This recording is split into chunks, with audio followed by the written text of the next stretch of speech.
Good place to start, just to sort of try and set the scene, is just to ask these guys what you think on-demand means. What does it mean to the industry? What does it mean to operators, suppliers, and indeed the customer? And we'll kick off with you, Mark, please. From our point of view, I think on-demand means three different things to three different people. For the likes of suppliers like us, it's to provide engaging content to fill those very small gaps that exist in operator schedules. For operators like Alex, clearly it's to provide some sort of betting opportunity that will engage the betting public that you have on the site at any given moment. But for a punter, it's very much easier. They want to bet on any single event, anything that they want at any given time. So I think the challenge for suppliers in an industry like this is to try and provide those slight USPs, those very, very different betting opportunities that hopefully we'll see operators taking up. Absolutely.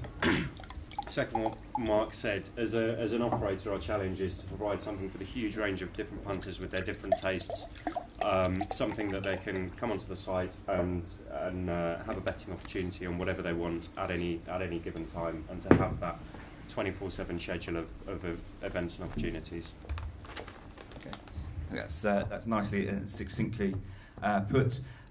What does this current landscape look like at the moment in the betting and gaming industry? Is it a case of just mirroring what the rest of the entertainment world looks like with TV, with film, with music? Just give us an idea of how you see how the betting and gaming industry is sort of evolving in this space. Start with you again, Mark. I think the betting industry, as we all know, has come along in leaps and bounds in the last sort of 10 years or so. And to be brutally honest, there aren't that many gaps now in the schedule.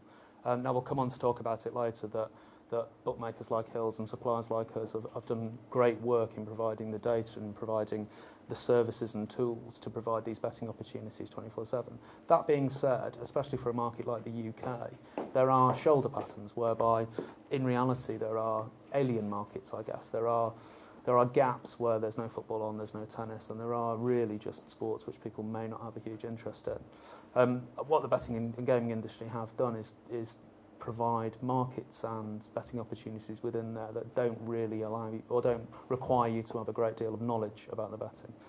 So we'll talk about it later, but the proliferation of instant markets or red v black markets has been a huge top-up, I'm sure, to bookmakers like Hills. Absolutely, I think it's a good comparison to the entertainment industry, whereby before people would be beholden to TV schedules for the programs they like. Nowadays you've got Netflix and you can just watch whatever you want whenever you want. Similarly with the betting industry, it's not so much you wait for Saturday 3 p.m. and that's when you have your bet on the football. We have it at any time you want, and as Mark said, to allow people to bet on that, we do make the markets as easy as possible for the uninitiated punter. You might not have a great deal of knowledge about Thai second division football going on a Thursday morning, but we'll provide opportunities such as, or to plug an app that's coming out for us. We've got one called Cheer Me Up, for example. So this is a very simple little product. You choose how much you want to bet, you spin a wheel, you put on either a throw-in or a free kick, assigned one of those, and then it's a pure even money shot, and you're just cheering on the next event to happen out of those, and you double your money on it, or not. I mean, I, on the other hand, have a great deal of interest in the Thai second division football, as many people will see. I mean, I think the days when we just assumed that punters were online at the times which, quite frankly, when betting shops are open, are few and far between. It's amazing how much turnover comes on various sports from a UK customer base at times of the night where people should be doing something, dare I say it, like sleeping. Yeah, something sensible, actually. Indeed.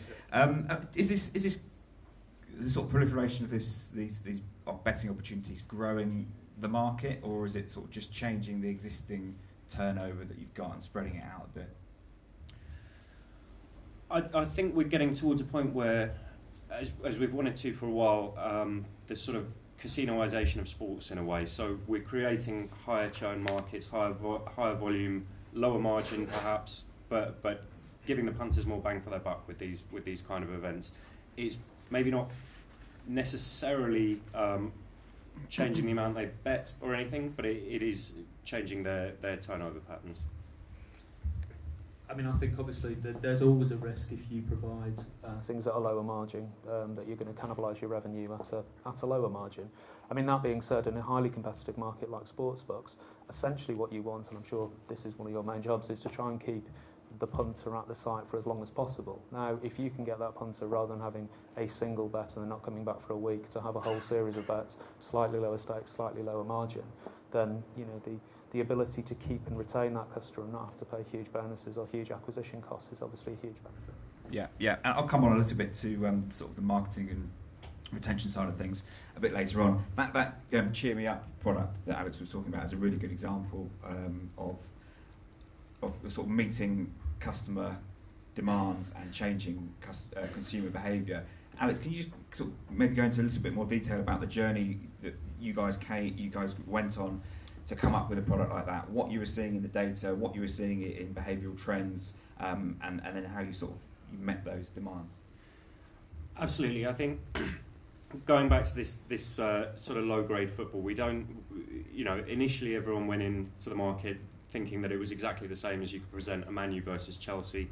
You could present a huge range of markets, and we derive all of these markets and let the punters bet on it. But they're not the same product. Punters do look at those games differently, and so there was that demand to give them something different for that. What we're doing in the Shoreditch office and throughout the business as a whole is to take those little nuggets of an idea, try and get them to market as soon as possible, test them out with the customers, and when they're popular, look to integrate them into the core product, and that's what we try with apps like Cheer Me Up. We've done it with our darts app in the past. We've got a few in the App Store at the moment under our Labs brand, if you haven't seen those. So yeah, that's the way it's going. Yeah, and successful so far? Proven very popular with the customers, yeah. They're still sat under a sort of sub-brand of William Hill Labs, and nothing really takes off until it's fully integrated into the main product, but we've got high hopes when they do go into that. Yeah, and I imagine it's a slightly different journey for you, Mark, in terms of coming from the supplier side, in terms of meeting those changes in consumer behaviour. Absolutely. I mean, we recently developed our own suite of virtual games, which I'm sure we'll come on to later, called Infinite Games, and the journey for those was a slightly different one that we've gone through before. I mean, ultimately, we've got quite a grumpy solutions architect who joins us, and he was looking around doing a review of virtual content. He comes from a non-betting background, and he was absolutely appalled that he had to wait 5 minutes to place a bet on a virtual event, and there was even more appalled that when he went onto a mobile device that it was actually using his bandwidth and streaming to actually get to that. So that kernel of an idea turned into, can we take the products which everybody knows, which are virtual concepts in terms of racing, but can we create those in HTML5 using WebGL technology, build them for mobile first, and basically build a truly on-demand product which doesn't require any bandwidth with streaming, and also make it so that the punter it's a recognisable concept for betting, but it moves virtuals into the, as Alex said, the gamification area. Yeah, and I think that gamification, this is very sportsbook focused, this session. If anyone has any questions for these guys on casino or gaming, I'm sure they'll happily give it a stab as well. But it is sportsbook focused. But the idea of also being able to bet when you want, in that sort of quick manner that you spoke about, not having to wait around. Do you think that the sort of the trend towards dual screening and live streaming, there's a crossover there as well, is kind of supporting this this opportunity? It's a challenge, but it's an opportunity as well. And how do you think that's? Well, I mean, I think old people like myself, are way behind the curve in some cases. But the way that the new generation of bettors actually want to interact with their betting sites or interact with their data or streaming is completely different. If you look at some of the trends around streaming, for instance, and we're not here to necessarily talk about streamed content. That being said, it started off as essentially a product which was viewed by disdain by most people. Now it's imperative. If you haven't got a selection of streaming on your site, then it's one of the big barriers for a customer to actually go into. Whether we will end up with a betting system which doesn't involve the long lines of coupons as you were suggesting before, I think we're some way off it. But as Alex pointed out, with some of the apps that they're launching at the moment, it's not, betting will look completely different in 2 to 3 years' time than it actually does now, and it certainly now looks different than it did 2 years ago. Yeah, you go along with that, Alex? Yes, I'd agree with that. I think going back to the dual screening, I think that's probably geared more towards the traditional types of betting, whereas on demand is probably at the moment more of a single device experience. That's not to say that won't change. I think with smart TVs coming out, you've got Apple releasing tvOS, there's certainly scope for an on-demand product which is natured towards that dual screening, but at this point in time it's probably more of a single device experience. Yeah. Okay. From a development perspective, and from a sort of the pressures on your both of your teams, development teams, platform teams, does this kind of 24-hour nature, spread out kind of betting patterns put extra pressure on bits of your development teams or software that has perhaps not been there in the past? There's certainly a challenge especially when we're looking at small concept apps to productionise them. You might not have the same level of support. We are a 24/7 business. We have a huge service desk that can support all of these issues. So there's a challenge around getting something live, and how do you get it from a proof of concept where the single goal is to get it in front of the punters as soon as possible to actually supporting it in a bigger business. But none of them are too hard to overcome. I think from a supplier point of view, we are still, everything that we actually release has to be, as much as it can be, 100% right 100% of the time. I think for operators like Alex, smart operators who are out there using, putting out these apps really and letting the punter decide, and in some cases, dare I say it, find some of the faults and bugs within the systems, then that allows you to do that. I mean, it allows you to massively increase your velocity of development if you're releasing things which you know are 95% right and they won't hurt the business. Yeah. I think it's really interesting as a customer to just have all these options. It's credit to William Hill, but there's also other operators that are doing the same thing, and suppliers that are offering these kind of chance for B2C operators to appear unique and offer something different. And I think that it is changing the way people bet. The gamification of sports betting is a trend that is not going away. I think most people probably agree with that. I mean, I think most of the top to middle tier operators will probably be looking at how they're spending the money in 2016 and 2017, and forward-thinking operators like William Hill and the likes of Sky Bet, in some cases Betfair, will be spending as much probably on creating individual apps to support marketing campaigns than their actual marketing budgets. Yeah. I wanted to just ask on the growth of the popularity of international sports, and what effect that has on the kind of the on-demand. It's not really, I suppose it's not on-demand, but it's certainly sort of down the 24-hour betting opportunities trend. Alex, have you seen the rise in people betting on NFL during the night time, or Big Bash in Australia, and how do you accommodate those kind of definitely, and it follows 10, 15 years ago, people wouldn't have been interested in the MLB, the NBA. We provide them, and it's not just a fodder thing, but people's interest in the sports in general has increased as they're open to all the new data. They can access it really easily. They do plug holes in our schedule, but there is a growing amount of devoted people to those sports, definitely, and we cater for them and in a way that punters can bet on them even if they're not entirely familiar with the sport. Yeah, I mean, I think it's and Alex is right. There's a myriad of sports now which happen from 11 o'clock at night until early morning, and I think it is the way that most operators now, rather than just offering the head-to-head or win-draw-win markets, they're now populating it with instant market or mini markets.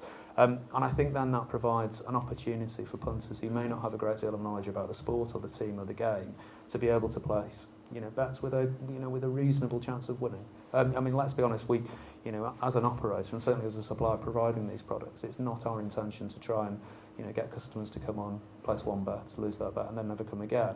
You want to give them a fair shout. So providing a lot of these red v black markets and based around very, very small instances is the way to go. Now, the only way that you can actually do that, obviously, is by providing robust and accurate data. Now, within the horse racing world, and obviously within football, SAS has been doing this for many, many years, and the pressures on us are to keep on providing that data at, with virtually no latency, to provide them with the greatest degree of accuracy, but also provide other tools and services around that to try and provide some new and interesting betting opportunities for the operators. Yeah. Do you think those micro markets, those small instances that you talk about, are taking off? Do you think that people are sort of latching onto those? Well, I mean, Alex can give you, I'm sure, some figures, but certainly if you look at where we were sort of 2 or 3 years ago, an average football match might have 10, 15, maybe 20 markets. Now you're looking at, through the course of a game, depending on how it goes, you can have 200, 300 markets. Now, bookmakers are not doing those just for the sake of it. They're doing those so that at any given time, there is almost an even money betting opportunity. Yeah. There are a huge range of punters out there who will like to bet odds on or massively odds against, but the guys in the middle make up the majority. Yeah. Alex? Yeah, we'll offer sort of 200-300 markets pre-match on a game, and in play will significantly increase that. We're offering 5-minute markets, which ramps up the number of betting opportunities massively. And for all the casino games are popular, there are a group of people, there are a significant bunch of people who just prefer, even though it's the same price, is the same kind of betting opportunity, it's a red-black market, but prefer it to be rooted in a real physical event. Yeah, and that group of people are growing, valuable? Yes, I think so. Whereas before they'd be sort of pushed heavily towards casino in times where football wasn't available, now we can keep them within football and just migrate them onto a different product and change their betting behaviour. Yeah. What's the profile? Are they? If you're profiling them, do they look more like a casino customer, or are they coming into the sportsbook in the first place? I guess this goes to the profile of generally people who are sort of following this trend. Yeah, I mean, generally they'll be acquired through sportsbook, and they'll come along for their traditional ACCAs, and whereas before they'd probably migrate onto casino, we're actually retaining them for longer because we're keeping them in a product that they like, but their betting behaviour is as if they had changed into a gaming customer. I mean, I think for most operators, including us, the holy grail is to try and convert people or cross-sell them from sportsbook into casino.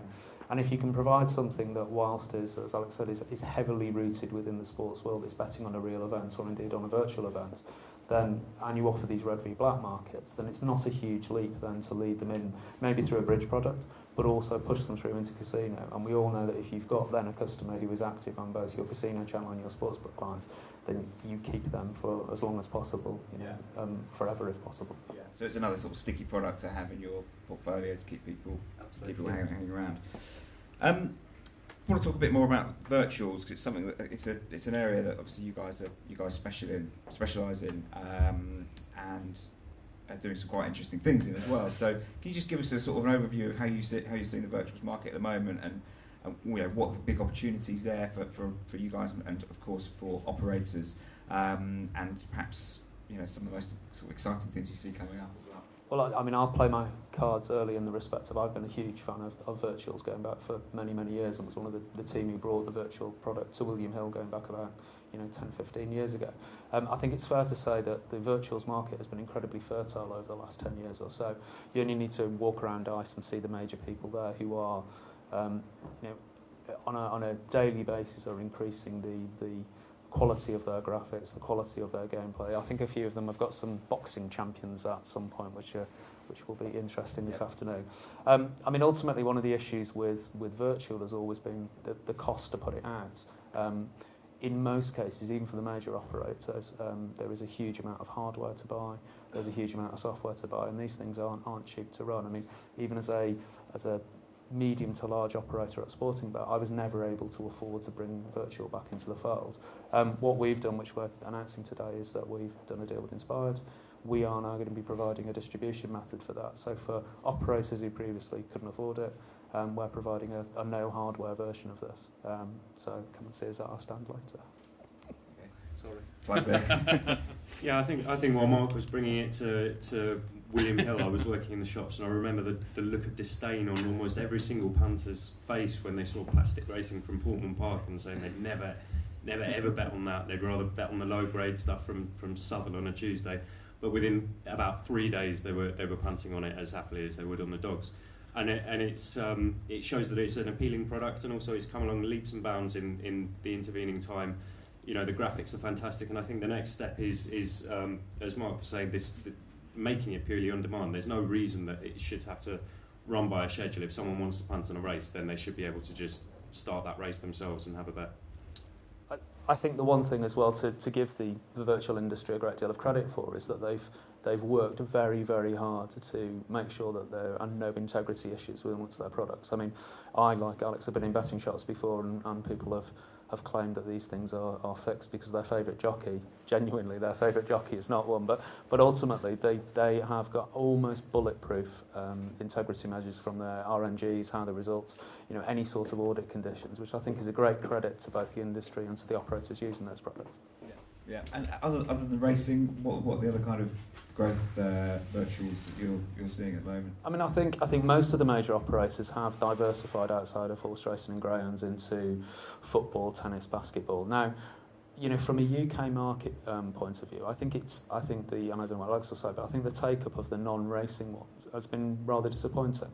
I mean, clearly, the virtual, they're not doing it for vanity reasons. So there is a market for this, possibly outside of the UK. But I think the racing games are where it's hit the sweet spot. Yeah, I'd agree with that. I think you get those makeups of markets that you don't get outside of horse racing and greyhounds. So they very happily fill the gaps there. Whereas there is pretty much 24/7 coverage of actual tennis, most of which we can stream anyway. So a sort of a tennis product or a football product is slow to take off. Yeah, is there a multi-channel opportunity for you guys with the virtuals?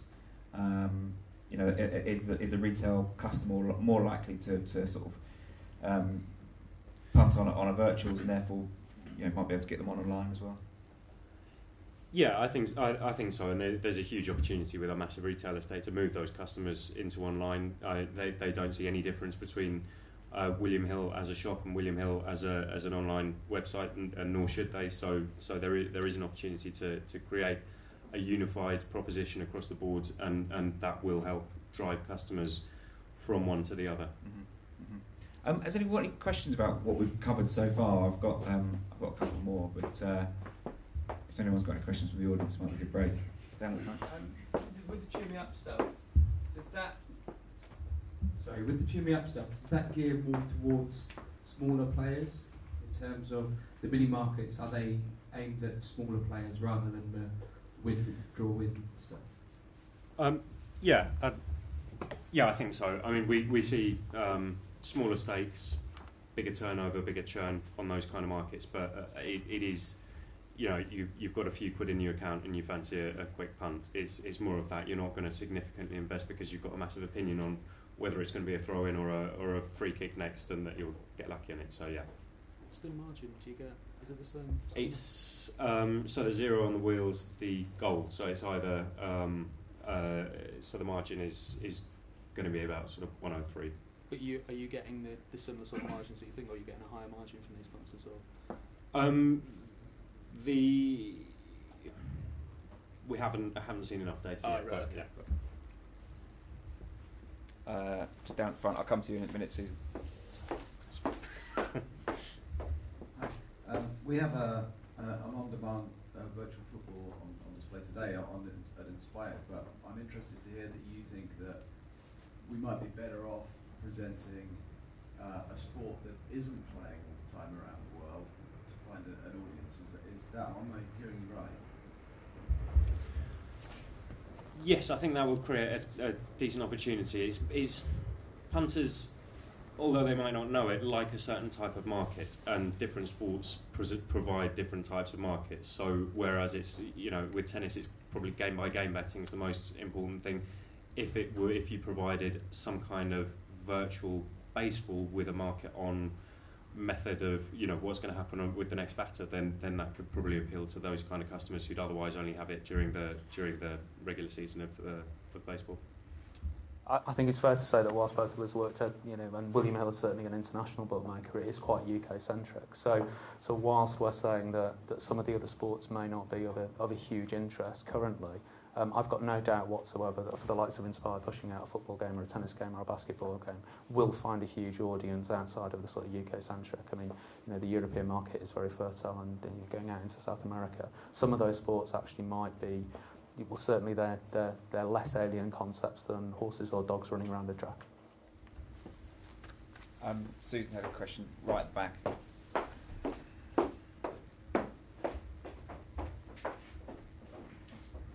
Thank you. Apologies if the trespassers on Tom's future questions, but I wondered how you saw the opportunities and the challenges with esports. I was hoping not to have a question about esports. I'm not sure. I mean, I am old enough to know the next big thing in the betting industry is always around the corner. Now, esports has been taught for quite a while now. We are doing some work at SAS, as I'm sure other companies are, in looking at how this can become a truly a betting opportunity. I mean, I think obviously the lines are being blurred about what is sport, what is virtual, and esports certainly fall into that category. There's no doubt whatsoever that there are millions and millions of people playing on this. There are millions of people out there who have an interest in this. What I think I need to be convinced as a supplier is that those can be easily transferred into some sort of fixed odds or indeed pari-mutuel style betting opportunity. It may come, and in a couple of years when everyone's making billions from esports, then you can all come and say, I told you so. But at the moment, I need to be convinced like that. It's an incredibly interesting area. I think there is so much data on it. They're played all the time. It's actually quite easy to put up a solid book on these things now. Not that I'd be able to price it up, but there are people that could. The data's coming through. There are millions and millions of people that are interested in it. And there's the other side of esports where it's there's low barrier to participation. So actually, and one of the things we were looking at with our accelerator program was how can customers bet with their friends or bet in some kind of group style betting. So maybe that's the future rather than betting on it as as just being a viewer of it. Okay. Any more questions at this stage?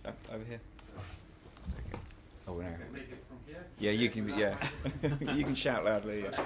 Okay, so all those markets, short-term markets, short-time markets, are all fine, virtual fine. What I wonder is that this industry is going to a way that winners are not allowed in Europe, and that's why Asia does not offer those things. Do you think that the European part of the industry should take a step back to discuss a little bit of the quality of the models of those markets? And again, the mathematics are correct, the model is correct, but it describes an average life, not every single example.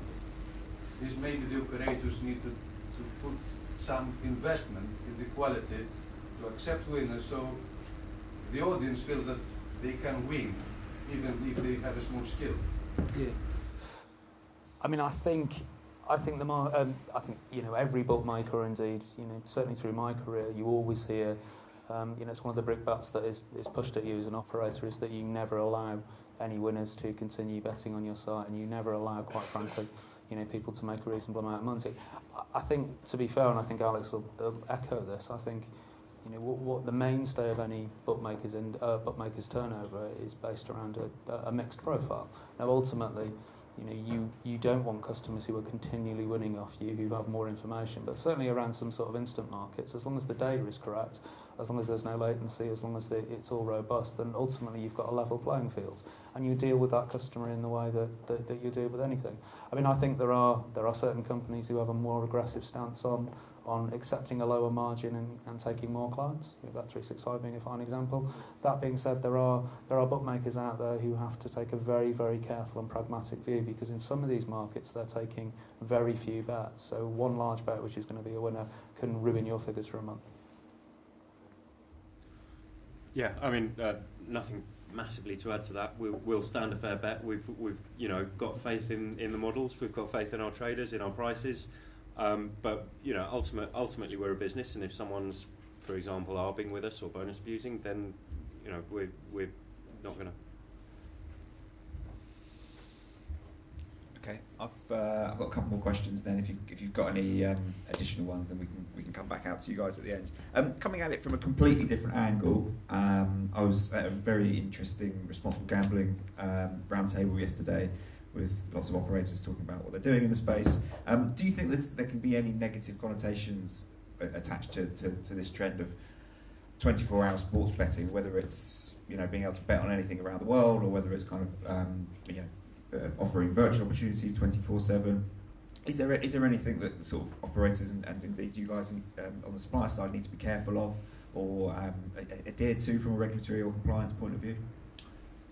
I mean, certainly I think we do have to be responsible in terms of what we produce and how those end up on people's sites. I mean, certainly for us building our new products, we had to go through a very onerous process of gaining a betting software license from the Gambling Commission. And within that, there is a huge amount of compunction on us to create products which are at their very core responsible. I mean, ultimately as well, I think we look at we sometimes beat ourselves up a little bit too much, certainly within the online sphere. Now, I'm sure Alex will say, but for every single bet, for every single transaction that is done over an online site or a mobile site, there's an audit trail, and the days at which nothing was done with that data are few and far between. Not just from a responsible gaming point of view in terms of having to do it, but because it's not in anyone's interest to have problem gamblers. It does nothing for your individual sportsbook, and it does nothing for the industries. So there's incredibly sophisticated tools sitting behind every single game to look at everybody's ability, everybody's betting patterns. And if there is anything in there, whether that's based on deposits, frequency, recency, then there are warning messages that can come out, and there are ways to actually stop it. We do have to be hugely responsible, because I think in the past we've not been, but I think the times of us producing, basically turnover and cash being completely king at, those days are gone. Yeah, we take socially responsible gaming incredibly seriously, and rather than it being about the product, we're all about offering a product which gives the customer the choice that they want. We're about the individual customers and looking at the audit trails, and when there are warning signs coming up, then we react to them. So yeah, it's something we take incredibly seriously, but not it's not unique to this newer on-demand product. Yeah, I guess a lot of it is how you go about marketing them and getting messages out there. And just a final question from me to sort of wrap up, and no one ever likes answering this question, but it's a prediction question. And if we just say over the next 2 or 3 years, or in 2 or 3 years' time, what you think the sort of key changes in this space that we're talking about today, on-demand betting, will be, and what that will mean for the industry. Who wants to go first? I think the key changes in terms of this is we're going to see it more integrated. The way that you currently have a sportsbook presented by a strictly defined hierarchy, drilling down into individual markets, that'll look absolutely ancient in a couple of years. Is about the integration of these little red-black markets within that core event. The way that customers navigate through that, I think UX will be a huge part of it. And we'll see big changes, and the way a sportsbook looks now, it'll look completely different in a couple of years. I think in a couple of years' time there will be apps out there or on-demand betting opportunities that are completely standalone from a sportsbook or a gaming platform. Essentially at the moment what we have is suppliers like us supplying things into operators, and operators like Alex who are creating their own. But somebody will come up with the silver bullet app, which will mean that they don't have a desktop site on the back of it. They just have this app, and this app is making enough money to fund their marketing activity. I think also we will end up with certainly from a UK point of view, whereby a punter goes onto a site at any given time, at any given minute, and can bet on more or less the same things all the way through. That will come in the next 2 to 3 years.